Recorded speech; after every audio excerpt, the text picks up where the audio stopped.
In the United States, payment of a poll tax was a prerequisite to the registration for voting in a number of states. The tax emerged in some states of the United States in the late 19th century as part of the Jim Crow laws. After the right to vote was extended to all races by the enactment of the 15th Amendment to the United States Constitution, a number of states enacted poll tax laws as a device for restricting voting rights. The laws often included a grandfather clause, which allowed any adult male whose father or grandfather had voted in a specific year prior to the abolition of slavery to vote without paying the tax. These laws, along with unfairly implemented literacy tests and extra-legal intimidation, achieved the desired effect of disenfranchising African American and Native American voters, as well as poor whites. Proof of payment of a poll tax was a prerequisite to voter registration in Florida, Alabama, Tennessee, Arkansas, Louisiana, Mississippi, Georgia, North and South Carolina, Virginia, and Texas.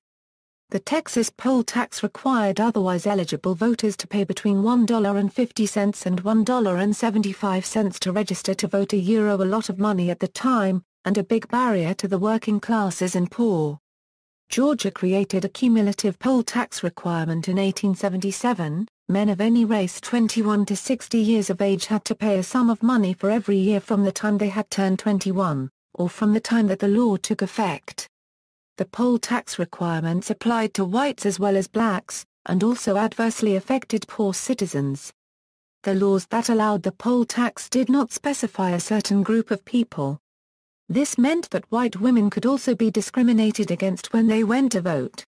One example is in Alabama, where white women were discriminated against and then organized to secure their right to vote.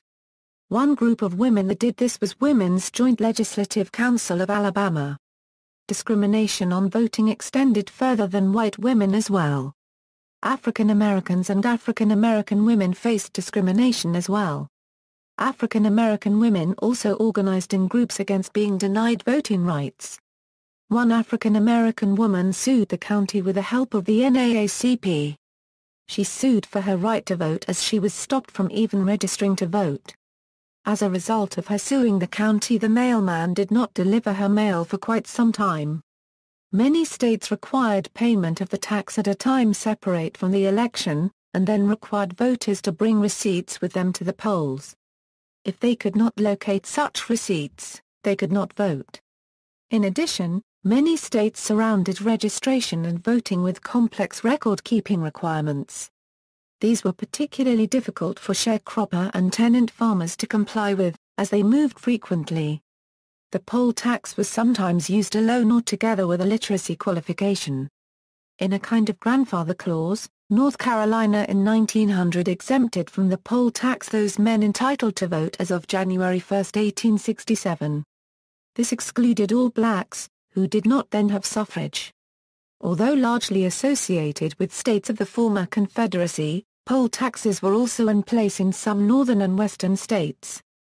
For instance, California had a poll tax until 1914, when it was abolished through a popular referendum. Judicial challenge, in 1937, in Breedlove v. Suttles, 302 U.S. 277, the United States Supreme Court found that a prerequisite that poll taxes be paid for registration to vote was constitutional. The case involved the Georgia poll tax of $1. Georgia abolished its poll tax in 1945. The 24th Amendment, ratified in 1964, abolished the use of the poll tax as a precondition for voting in federal elections, but made no mention of poll taxes in state elections. In the 1966 case of Harper v. Virginia Board of Elections, the Supreme Court overruled its decision in Breedlove v. Suttles, and extended the prohibition of poll taxes to state elections. It declared that the imposition of a poll tax in state elections violated the Equal Protection Clause of the 14th Amendment to the United States Constitution. The Harper ruling was one of several that relied on the Equal Protection Clause of the 14th Amendment rather than the more direct provision of the 15th Amendment. In a two-month period in the spring of 1966, federal courts declared unconstitutional poll tax laws in the last four states that still had them, starting with Texas on February 9. Decisions followed for Alabama and Virginia. Mississippi's $2 poll tax was the last to fall, declared unconstitutional on April 8, 1966, by a federal panel. Virginia attempted to partially abolish its poll tax by requiring a residence certification, but the Supreme Court rejected the arrangement in 1965 in Harmon v. Forsenius. References: http www.crmvet.org/htm, Virginia's Constitutional Convention of 1901–1902. Virginia Historical Society. Retrieved September 14, 2006. Dabney, Virginia's. Virginia, The New Dominion. University Press of Virginia, pages 436–437. ISBN 0-8139-1015-3. A.B. Historical Barriers to Voting, in Texas Politics, University of Texas, Access November 4, 2012. Atlanta in the Civil Rights Movement, Atlanta Regional Council for Higher Education, Wilkerson Freeman, Sarah. The Second Battle for Woman Suffrage, Alabama White Women, The Poll Tax, and B. O'Keefe's Marston Narrative of Southern Politics, The Journal of Southern History Volume 68, No. 2, pages 333–374. Wilkerson Freeman, Sarah.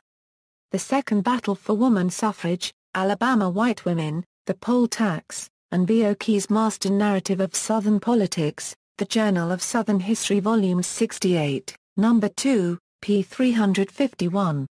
A. B. Jones Branch, Keris. To Speak When and Where Can African American Women Unregistered Trademark S. Political Activism in South Carolina in the 1940 Unregistered Trademark S and 1950 Unregistered Trademark S. The South Carolina Historical Magazine, Volume 107, No. 3, pages 204–224. Andrews, E. Benjamin. History of the United States. New York, Charles Scribner's Sons.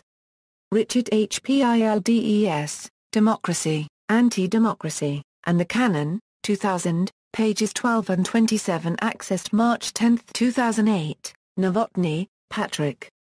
This Georgia Rising, Education, Civil Rights, and the Politics of Change in Georgia in the 1940s. Mercer University Press, pages 150 €. ISBN 9780881460889. Retrieved January 6, 2013. Gilson, Cal. Texas Politics, Governing the Lone Star State. Taylor and Francis, pages 38 €. ISBN 9780415890601. Retrieved January 6, 2013. The World Almanac 1966, pages 68.